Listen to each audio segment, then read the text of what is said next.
We're waiting on Facebook to go live. We good? All right, thank you, Robert. This February 19th, 2026 meeting of the Dublin City Council is hereby called to order. Please stand for the invocation, which will be delivered by Councilman Paul Griggs, and remain standing after the invocation for the pledge to the flag. Councilman Griggs. Let us pray. Dear Heavenly Father, we thank you for this day. We thank you for all the many blessings that you've given us.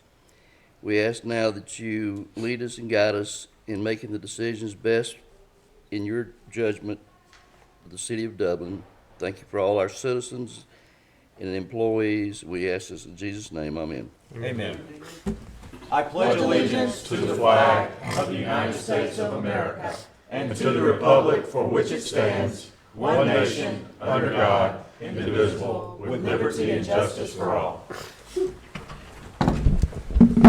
All right, it's only 9:35 and we've already had a busy morning.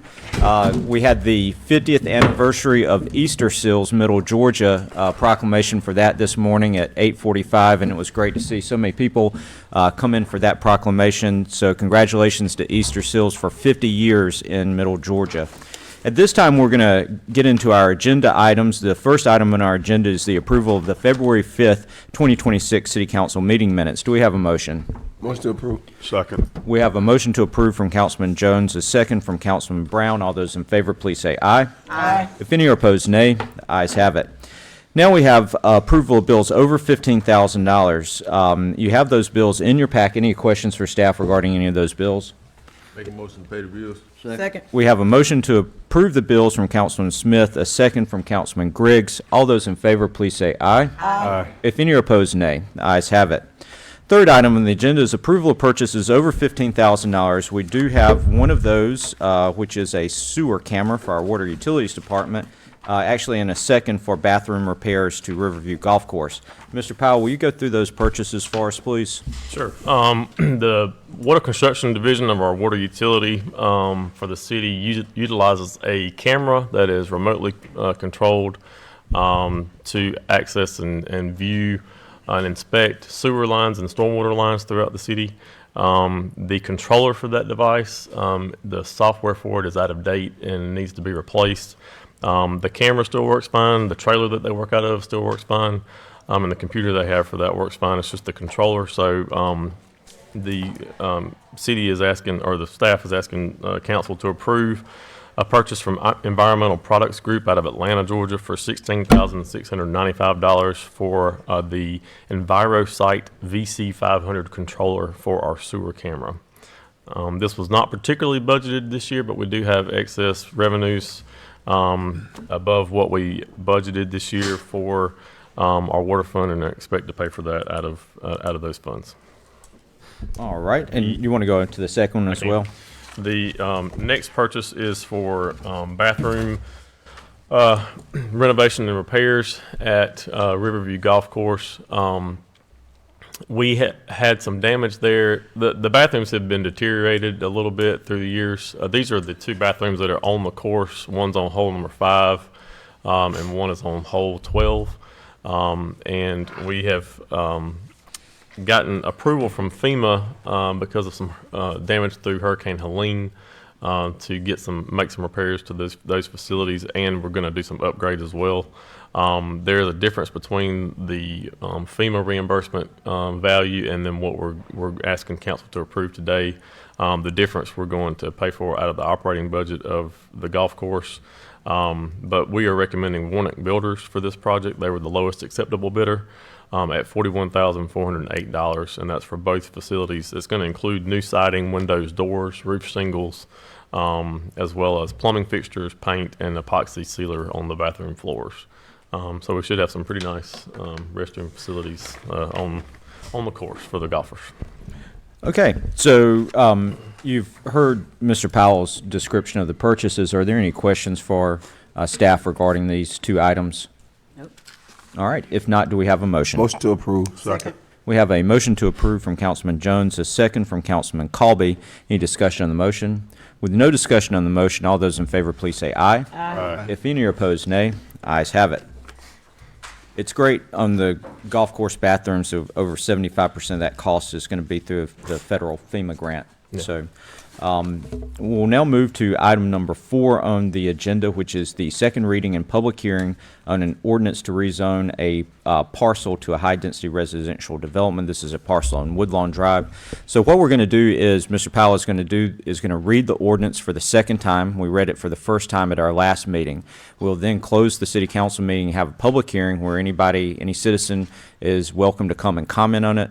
After that, we'll close the meeting, and then we'll have a motion discussion on the motion. So, Mr. Powell, will you please provide the second reading of the ordinance? Sure. This is ordinance zoning map amendment 2601, an amendment to the official zoning map of the city of Dublin, Georgia, as previously amended for the purpose of rezoning 22.52 acres more or less of property located at parcel D10B210, Dublin, Georgia, from B3 neighborhood business zone to R5 high density residential development zone. The proposed use is for single-family residential development. This property is located off of Woodlawn Drive. It is directly across from the Woodlawn apartments that have been developed by the same applicant in this case, Shamrock Properties, or at least I think it's in Shamrock Properties' name. Y'all's apartments are, and it's also directly behind the DFAX office that fronts Claxton Dairy Road. The proposed development is for single-family residential lots. The R5 zone is just a higher density. It allows for more homes within the same smaller acreage than what is normally allowed in the R1 zone. And the proposed development is for 65 lots in this area. All right, so that is the second reading of the ordinance. At this time, we are going to close our city council meeting and open a public hearing to receive comment on this ordinance. All right, so now is the time. If anybody has a comment on this ordinance, you're welcome to speak. I know the applicant is here. You're welcome to speak if you'd like to. All right, Mr. Curry. My name is Will Curry on behalf of the applicant, Shamrock Properties, presenting this rezoning application, and this would be for the Madison Place subdivision. So just to give everybody a little bit of context here, I think most everybody is aware of this, but several months ago, even probably over a year ago, we engaged Wood Partners out of Hilton Head to help us design, draft, and really work on what this concept would look like. So this isn't just a back-of-the-napkin drawing. Wooden Partners was also engaged on Moore Station Village in the city limits of Dublin, and that has been very successful development. This development is intended for attainable and affordable housing, and that's the way that the state of Georgia defines it, as under $295,000. So that is what we are attempting to do, which is the request for high density.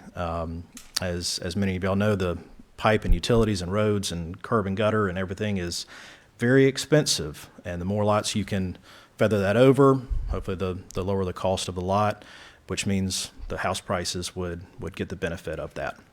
So what we have, what we've designed, and I don't know if y'all have a copy of the subdivision plan.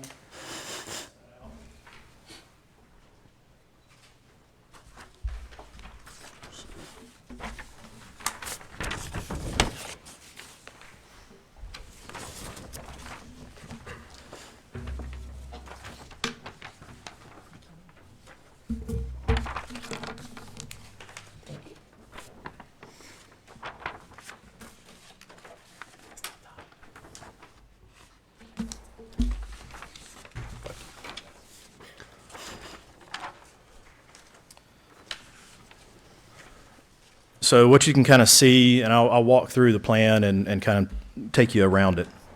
Coming in off of Woodlawn Drive, very similar to where the entrance is for Woodlawn West Apartments, a very nice entrance feature, an entrance way into the subdivision, lots kind of around the peripheral, but as you're driving in, a water feature, walking trails around the detention pond and water feature, and with green space kind of alongside that. So the intent would be to have a community, a nice upscale community that is kept in that condition, and give a sense of neighborhood to the people that are living there.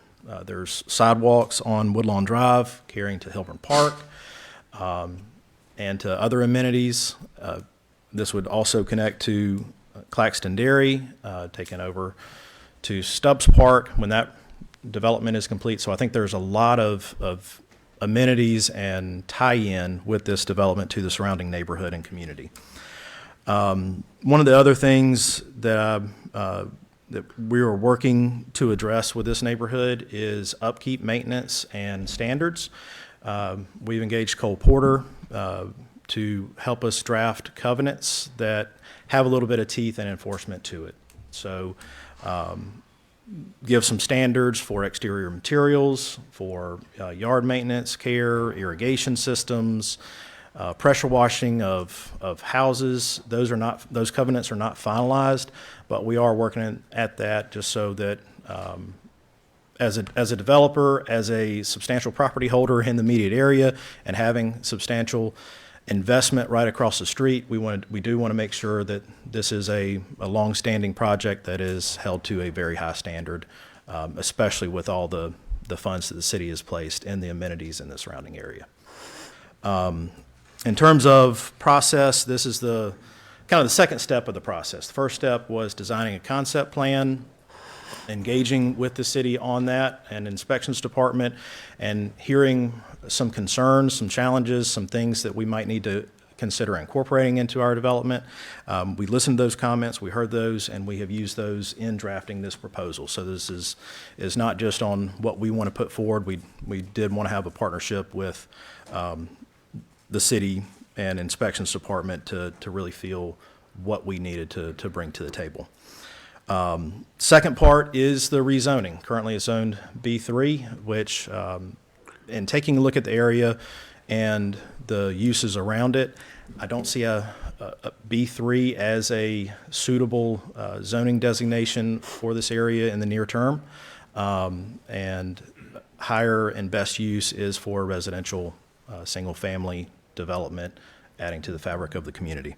So that is the second step of obtaining successful rezoning. Third step would be in getting development plans, costing together, working with builders, either local or outside, in lot takedowns, and coming up with acceptable architectural plans for the actual homes. And then the fourth step would be coming back to the city and potentially working towards workforce housing grant through the state, which would have to be approved by a municipality and submitted along with that. So this is the second step of a multi-step process. And with that, I'll be available to answer any questions. Okay, since we do have the applicant here, normally this is to receive citizens' comments, but when we have the applicant, we always allow the applicant to speak and answer any questions from council members. Are there any council members who have questions? I have a question, Mr. Curry. Do you have the minimum and maximum square footage for the homes that would be built in this subdivision? We're working on that right now through the covenants. The initial framework that we're looking at is 1,300 square feet as a minimum. Not really having a maximum, but that would depend on the lot configuration. 2 stories would be permitted with a minimum of around 1,100 square feet on the first floor. 2-car garages required. So that's kind of the framework that we're going with, but that has not been set in stone yet through the covenants. Would these covenants be something similar to a HOA? Yes.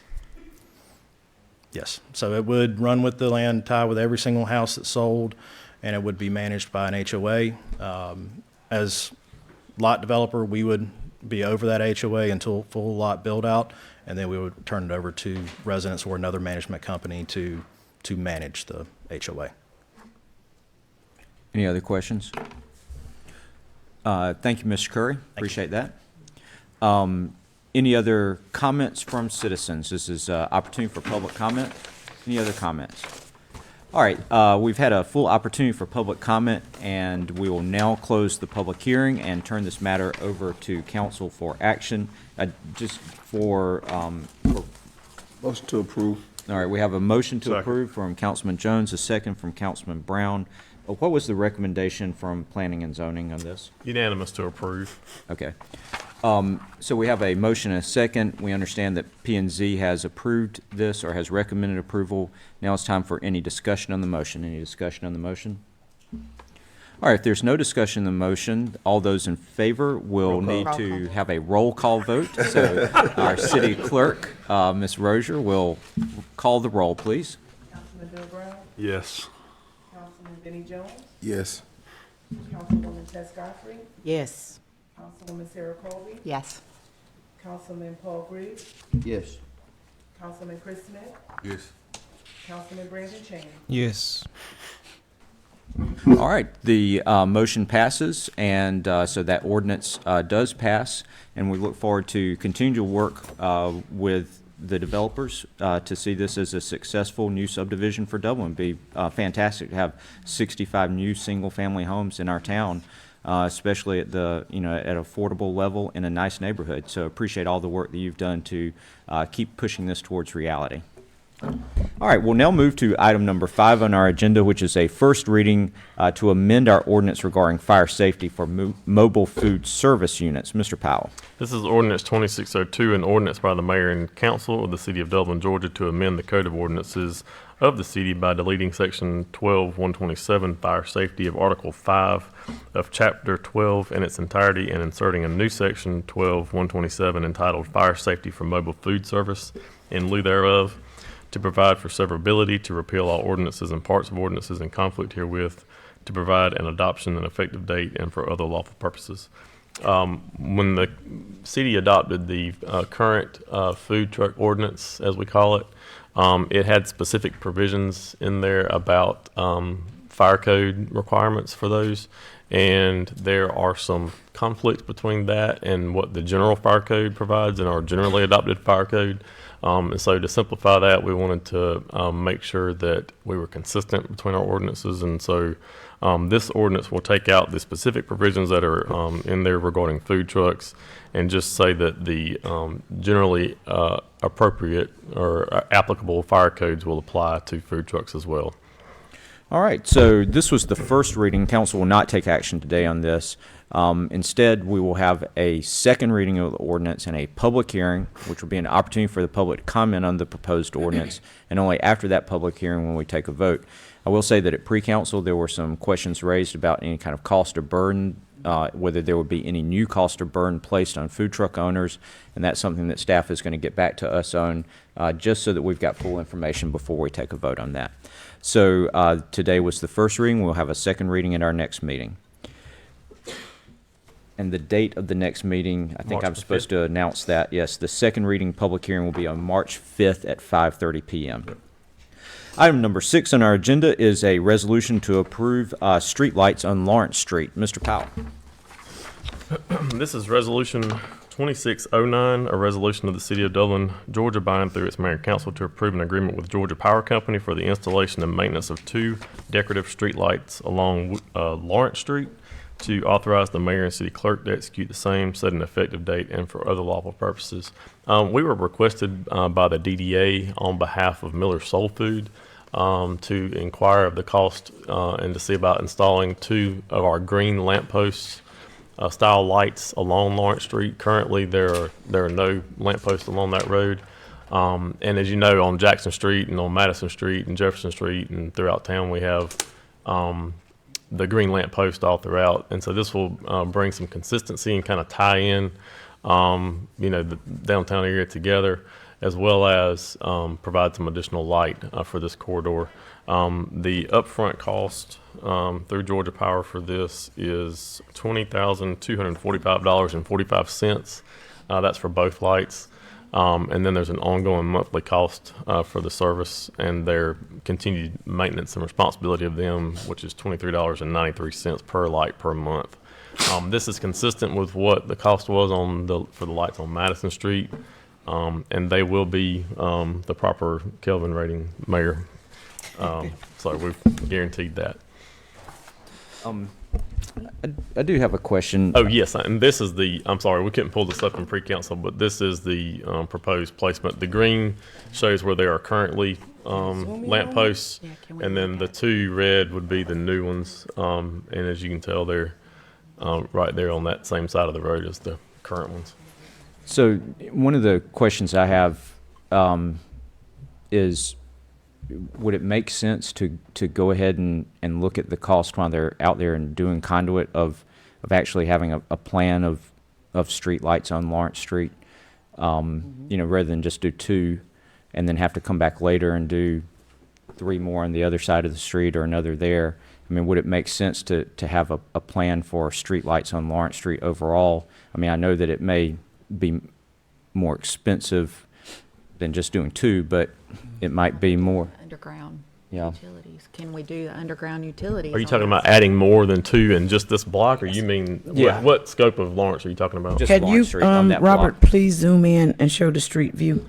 My concern is that there are already existing power poles along that sidewalk, and then you're intersecting 2 additional poles there and along the wooden power poles. While they're doing that underground utility work, I would love to know what would it cost to just go ahead and put all those utilities underground and do the lighting, because you're going to be navigating a person on that sidewalk. That's going to be probably $500,000. Based on if we look back at Madison Street and what we did there, you had 3 blocks, and the cost just for Georgia Power's portion was over $1.5 million, and then you got 3 other utilities, including our own, that would have to be put underground. We were just trying to answer and solve a issue that that was requested by the DDA and Millers. In this case, what you're describing is a much larger project, and you see where all those lines are. And Matthew, you and Dole can speak to this more. They're showing the street view have already been removed. Okay. There's one, I know for sure there's one pole in that block on that side. There may be another one I'm not thinking about, but I know for sure there's one, but there's a couple of them that got removed with the work we did on Madison. But Mayor, to your question though, Matthew, the spacing there, how does it compare to the spacing that we've got on the lamppost on Madison and Jackson? It's not the same, but there wouldn't be any on the other side, to the mayor's point. So you're talking about adding? Well, I'm just saying, it seems like we should have a plan for the Plan. whole block. Whole block instead of just trying to put 2 there just Yeah. for. What's the plan for the block? I think the reason why it's not, you don't see the need on the other side of the block is because the other side is the parking lot behind the Bank of Dudley. And we have it very well lit with lights on tall poles. We got 2 poles and 4 lights on each pole out there, so there's a lot of light on that side, but you don't have that on the other side by their soft trees. But if you're talking about from like an aesthetic standpoint and wanting consistent like green posts as you're looking down the corridor, I mean, we can go back and look at the cost of adding additional lamp posts. It's just Based on that, you're looking at probably 10,000. 10,000 a pole. Well, it just seems to me that you don't want to put down 2 poles when it may not be the optimal placement if you're going to do the whole block. I don't know that anything would change on that side, on Miller's soul food side, as far as the placement if you did the whole block.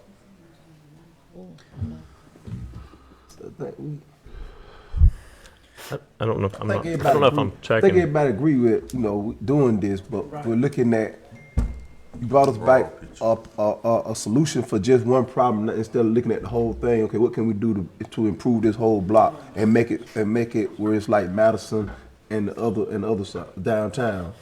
So you saw the problem, but instead of looking ahead and thinking forward, saying what can we do to make this look like the rest of the street? Because now you got Lawrence going into Madison, and Madison look beautiful right now with the poles and all of that there, but only Lawrence don't have that. You just putting 2 poles there. So we should have thought about the whole Well, now, project. when you're talking about looking like Madison, I mean, that was No, I'm not- is the goal. I mean, this is a much larger discussion about, like, if you're wanting brick involved No. We're talking about light poles and how they look. We're talking about light aesthetically. We're not talking about the bricks and all that. Let's not get too deep into this. We're just talking about Well, I'm just trying to figure out the scope of what we're you're. talking about. No, we're talking about when you look down Madison. Right, if I look down Lawrence right now, I'm going into Madison. They got the beautiful poles and all of this there, the green posts and all of that. And I don't have that. If you look downtown on what that is, coming off of the main street, you got the same thing, but you just got the side street. Just, Take that one brown pole out. All right. I think one has been taken out. It's down to just one. Yeah, Yeah, I think I- he only got one pole that's on that street. It's only when he right. It's only one pole on that street. So, So do we have to have that one Can brown we table pole, this or and can we discuss have it? They go green at ones? planning session. yeah, I'm wondering if it might be appropriate just to table this to the next meeting so we can get more information about whether it'd be possible to do a little bit more rather than just these two things. Do we have a But for motion? Miller's Soul Food sake, can we just let them know that we are in agreement to do this, but we're just gonna discuss it a little more? May want to do more than what's already on the Yeah. table. Yeah. I think that's and I don't want to speak for other council members, but our next meeting will be March the 5th. 5th. And that'll give us a couple weeks to see what it would take to do a streetscape for that. I mean, maybe not like a full-on, Madison Street style streetscape, but at least some concepts of what the lighting could look like for the entire block. So make a motion to table this until March 5th meeting. Second. All right, so we have a motion from Councilman Smith, a second from Councilman Jones to table this matter until the March 5th meeting. All those in favor, please say aye. Aye. Any opposed, nay. Ayes have it. Okay, let's move on to item number 7, which is a discussion on a contract with Total Earth Services for a roundabout project. Mr. Powell.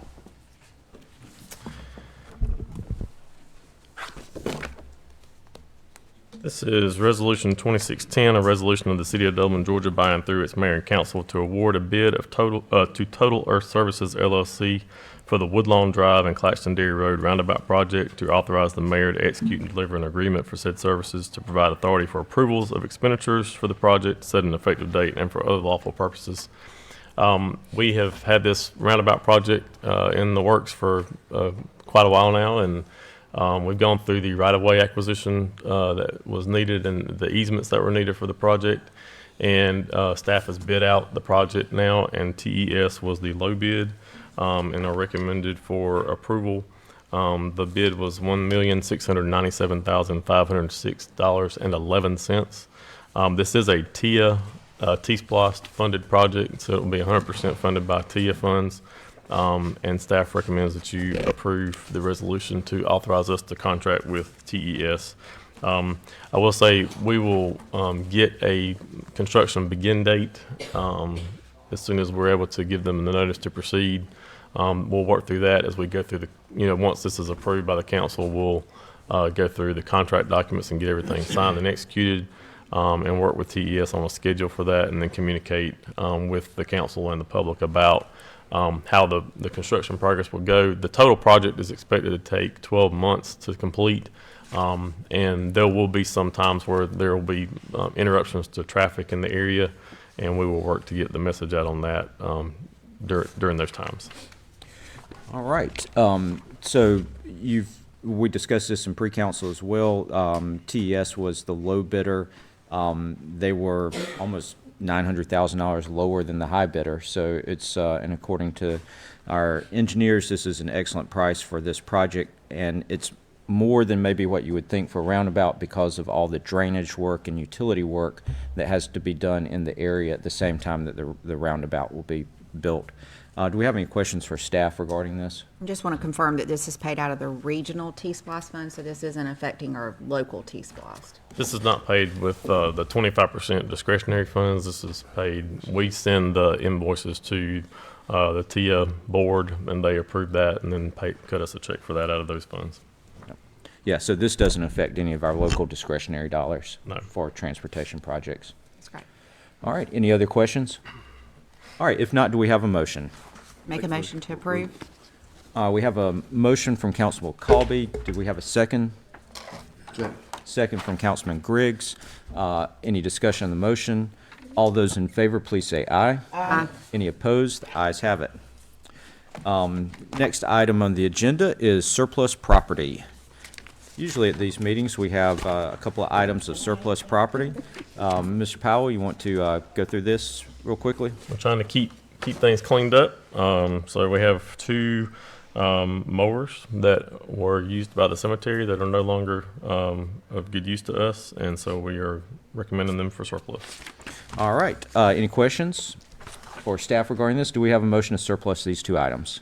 So move. Second. We have a motion from Councilman Jones and a second from Councilman Brown. All those in favor, please say aye. Aye. If any are opposed, nay.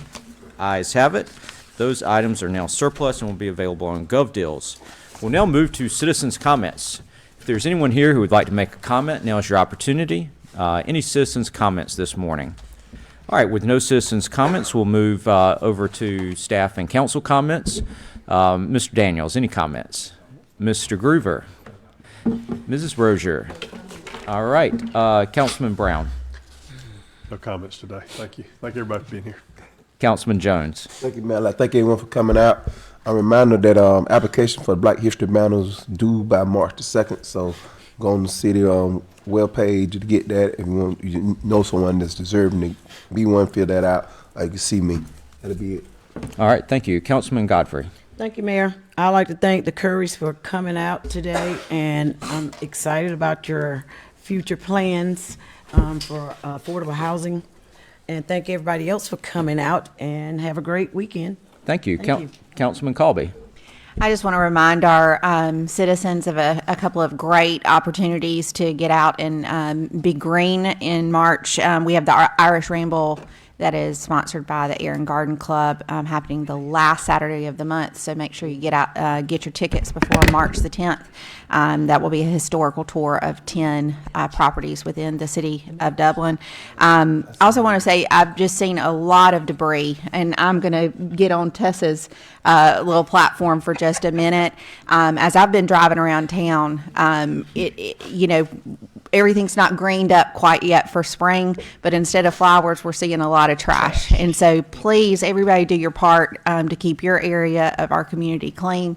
It is not welcoming to visitors, and it's certainly degrading to our current investors within the community and homeowners for the amount of trash. So I want to just thank, again, our hardworking employees. I saw them out in the bucket truck to pick up debris this morning, and I'm always excited to see them coming by. So thank you again to our hardworking employees that work on our street department. All right.